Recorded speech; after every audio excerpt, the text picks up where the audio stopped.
Hello, one and all. Welcome back to ArcheAge Inspiration. My name is Cilantro. I am now the Great White Cilantro. Finally finished getting my title here in Pirate Land. We're going to be heading back to the East faction. Also decided to redo my looks.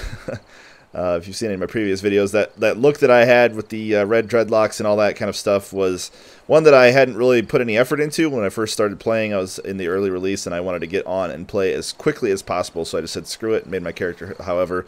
But I wanted to go for something a little different, so for some purple eyes and a big old ponytail. I usually go for redheads because I don't know, for some reason I got into a red and green theme with a lot of my MMO characters ever since I started taking the name Cilantro, but I decided to go for something a little bit different. Anyway, I'm going to tell you today's numbers are 4, 5, and 6, which is Sorcery, Songcraft, Witchcraft. I think this is Lamentor. I have actually played this class before, and yep, sure is. This is, well, we'll just get it figured out.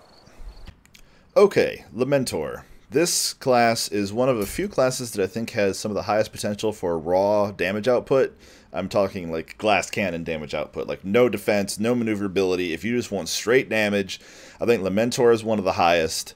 Believe it or not, I think actually Battle Rage is one of the best supplemental magic trees just because of Frenzy. If we're talking pure theoretical damage output, Frenzy has like a 35-second duration, compensated for by a 4-second stun and a complete drop in physical resistance. But against mage targets, if you're taking any damage at all, the Frenzy stacks stack up to 300 magic damage, and I don't think anything else could possibly bring that much damage. But I'm digressing. This is the Lamentor.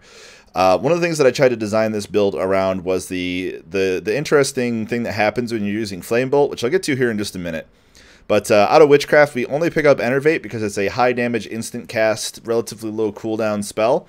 Its damage output is quite decent. And in fact, if this build ever gets around to level 55, you could pick up Focal Concussion and Dehuta's Breath along those same waves, as well as Folding Time, even though I do believe Enervate actually takes a pretty sizable nerf to its damage in the higher patches. Focal Concussion, Dehuta's Breath, and then Folding Time for the extra cast speed would always be worth it.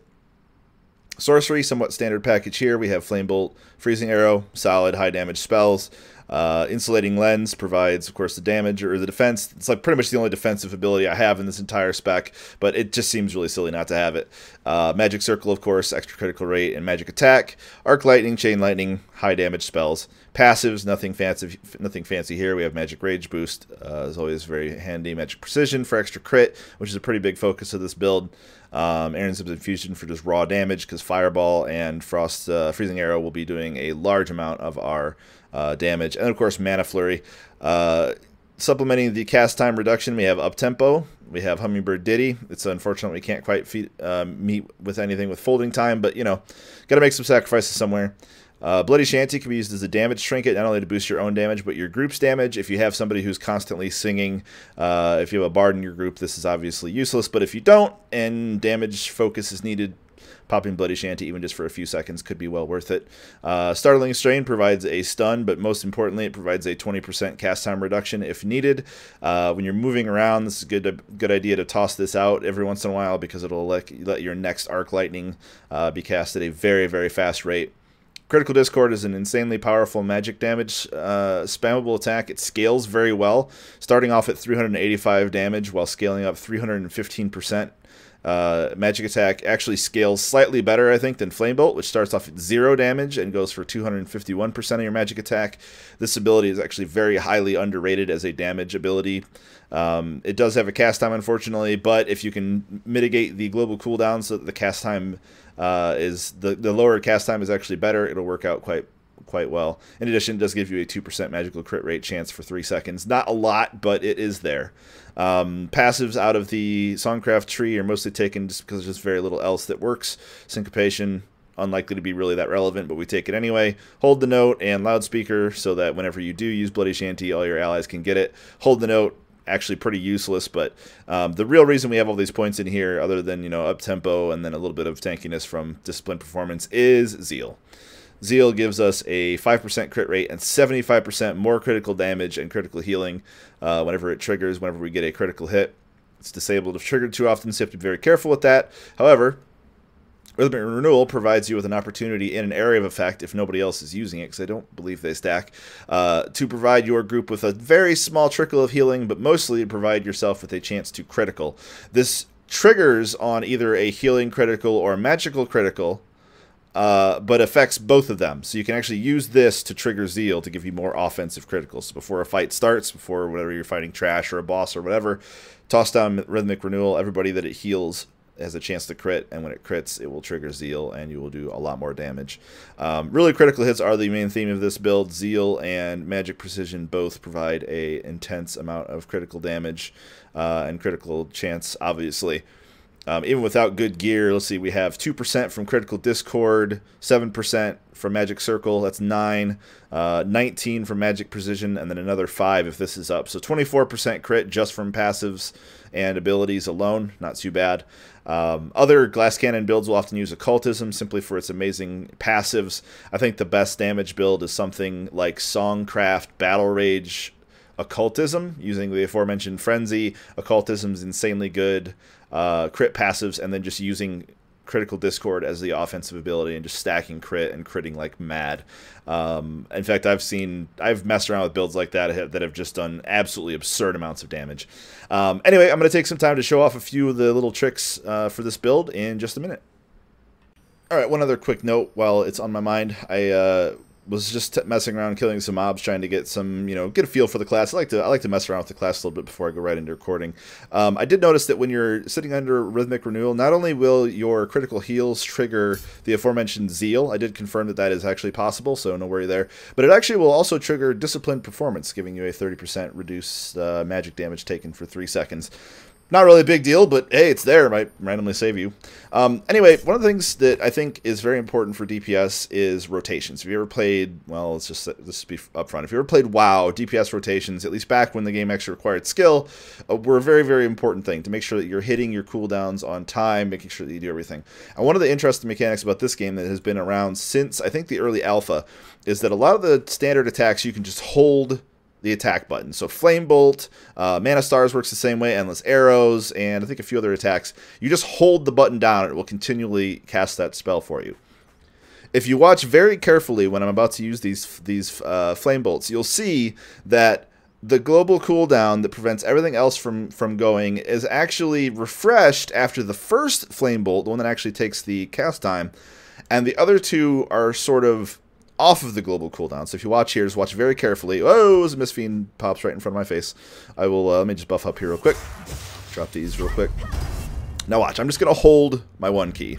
You can see how there's a second fireball that essentially comes out without the global cooldown. 1, 2, 3. 1, 2, 3. A little slow because of the Crippling Mire. 1, 2, 3. 1, 2, 3.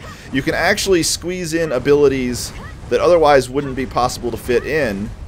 I just realized I did not have my, I put my, so whenever I was doing so little damage, I put my, let me kill this guy off, put my healing staff on to help my heal me a little faster. Heal. And so I'm going to just zap the crap out of this guy, hopefully not die. I think I'm going to die, actually. Woo! Okay, well, it's fun. So I get for not paying attention. It's hard to explain things and record at the same time. Anyway, if you are using firebolts, you can actually flame bolts. You can actually sneak in spells that are off the global cooldown in between your firebolts. So you basically what you do is you cast flame bolt. After the first one is done, you immediately use one of your instant abilities. In fact, this is one of the reasons, and really the primary reason why we take Enervate with this build. And then immediately go back to holding your flame bolt key. And that will allow you to fire off the last 2 flame bolts in essence while the Enervate is being cast at the same time. So it really allows you to weave in a lot of extra damage. This is one of the advantages that Flame Bolt has that unfortunately Critical Discord does not. It does require a little bit of extra micromanagement, but if you're really going for top DPS, I think it is probably the way to go. So let me just heal myself up, and hopefully this time remember to switch back to my damage weapon here. So weaving your other attack spells in between each of these is probably not a bad idea. So I think the ideal rotation for this would likely to be always use Freeze Arrow when it's on cooldown, or off cooldown, because it is a very high damage spell. I also realized I didn't Hummingbird Ditty myself. That'll reduce the cast time a little bit even more, down to 1.6 seconds. So Freezing Arrow, always. And then Flame Bolt, and while Flame Bolt is flying, use either... Well, I would advise using Enervate first, because it has a relatively short cooldown as well. And then I would advise using Chain Lightning, and then probably Startling Strain. I actually need to test to see if you can Chain Lightning, Startling Strain, and then actually use Arc Lightning in between each of those cooldowns. Let me just go ahead and try that real quick. We'll switch my attack damage, my spell damage ability back on. Let's go ahead and buff ourselves up here real quick. And so what I'm going to do is I'm going to throw fireballs. In between those fireballs, I'm going to throw a Chain Lightning. In between the second set, I'm going to throw a Startling Strain, and then... I guess after that, because unfortunately Startling Strain actually has to land, so maybe we'll just do it the other way. So, Startling Strain, Chain Lightning, and then Arc Lightning. And, oh, we have a PRX here. Let's see if he's going to be a cool guy. Looks like he is going to be a cool guy. Maybe. Yes. Possibly. No. Yes, has a donkey. Hello. Hi. Let's make a friend here real quick. Hello. I'm recording, sir. Please do not interfere. Anyway, let's go ahead and do this here. So let's try this here. So I'm just going to start off with the Enervate. You can see I got the extra fireballs off. We're going to do that. And then now we're going to use the Flame Bolts. And now we're going to use that. And we think we just barely... I think we just barely would have made the cast time with the Electric Shock still being enabled, except this jerk of a mutated flesh golem had to interrupt me out of the spell. I tell you what, man, every time I want to record and show off things, there's always some random interruption that happens, you know. I'm just trying to be a cool commentator and show off everything, and I guess that's what I get for being feared by a flesh golem. So let's try this again. I think I'm going to leave this in the video just because I really do like to make my videos relatively organically without overly editing them. So, okay, so let's try this again. So again, the idea, and I'll just go ahead and start off with the Freezing Arrow. Freezing Arrow, Flame Bolt. In between the Flame Bolts, we use Enervate. Flame Bolt. In between the Flame Bolts, we use Startling Strain. Flame Bolt. In between the Flame Bolts, we use Chain Lightning. And then immediately go into a Arc Lightning, and then probably back to a Freezing Arrow. So let's try this again. This time with a Magic Circle on something that's not going to fear me, hopefully. So we toss that. Immediately the Enervate in between those. Immediately the Starting Strain in between those. Immediately the Chain Lightning in between those. And then we finish it off with an Arc Lightning, which would have went off and would have not only inflicted the extra damage due to the shock, the Electric Shock status, but also, as you can see, was a very fast cast due to the Startling Strain. So I actually killed that guy really quickly. Like, that was pretty quick. And on a training dummy, I could sit there and show this stuff off all day, and you could really see the insane amounts of damage. Other options, again, include if I want, before I use the Arc Lightning, I could always pop my Bloody Shanty to make it do even more damage. I think overall you'll lose DPS doing this, but in the case of a spell, if you need a sudden amount of burst, using Bloody Shanty first, and then your Arc Lightning will do a ton of damage. So I guess that's really all I had to say. Got a little rambly there since I did have somebody sort of visit me. PRX doesn't exactly like bacon, my guild, but I guess he decided to be a cool guy today.